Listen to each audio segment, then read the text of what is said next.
Membahas tentang benchmarking. Benchmarking ini digunakan untuk menganalisis kualitas kinerja produk, layanan, dan proses perusahaan. Dan ini juga bertujuan untuk menggunakan data yang dikumpulkan dalam proses benchmarking dapat mengidentifikasi area di mana perbaikan dapat dilakukan. Dengan cara yang pertama menentukan bagaimana dan di mana perusahaan lain mencapai tingkat kinerja yang lebih tinggi daripada yang dapat dicapai perusahaan Anda. Yang kedua, membandingkan proses dan strategi pesaing dengan proses strategi Anda sendiri.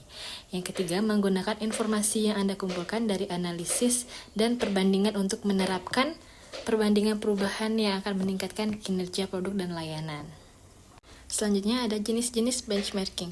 Ada beberapa jenis perbandingan berbeda yang terbagi dalam 3 kategori utama. Yang pertama, internal, kompetitif, dan strategis. Perbandingan internal ini, jika tim atau organisasi lain dalam perusahaan Anda telah menetapkan praktik serupa dengan Anda, perbandingan internal melibatkan analisis terhadap apa yang mereka lakukan sehingga Anda dapat menemukan area yang dapat ditingkatkan dan menjadi lebih efisien. Selanjutnya, perbandingan kompetitif. Jenis benchmarking ini adalah perbandingan produk, layanan, proses, dan metode pesaing langsung. Jenis ini memberi Anda wawasan tentang posisi Anda dalam industri dan apa yang mungkin perlu Anda lakukan untuk meningkatkan produktivitas. Lalu ada perbandingan strategis. Jenis ini bertujuan untuk mengidentifikasi kinerja dan praktik terbaik kelas dunia sehingga Anda dapat mencari cara untuk menyesuaikan metode mereka dengan prosedur dan proses Anda. Selanjutnya ada langkah dalam proses benchmarking. Yang pertama, pilih subjek untuk dijadikan acuan. Yang kedua, putuskan organisasi atau perusahaan mana yang ingin Anda jadikan benchmark. Yang ketiga, dokumentasikan proses Anda saat ini. Yang keempat, mengumpulkan data dan menganalisis data.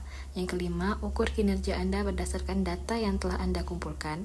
Yang kedelapan, buat rencana. Dan yang ketujuh, terapkan perubahannya. Selanjutnya ada 4 cara yang digunakan dalam melakukan benchmarking. Yang pertama, riset in-house, melakukan penilaian terhadap informasi dalam perusahaan sendiri maupun informasi yang ada di publik. Yang kedua, riset pihak ketiga, membiayai kegiatan benchmarking yang akan dilakukan oleh perusahaan survivor. Yang ketiga, pertukaran langsung. Pertukaran informasi secara langsung dapat dilakukan melalui kuesioner, survei melalui telepon, dan lain-lain. Yang keempat, kunjungan langsung. Dengan melakukan kunjungan ke lokasi mitra benchmarking atau cara ini dianggap yang paling efektif.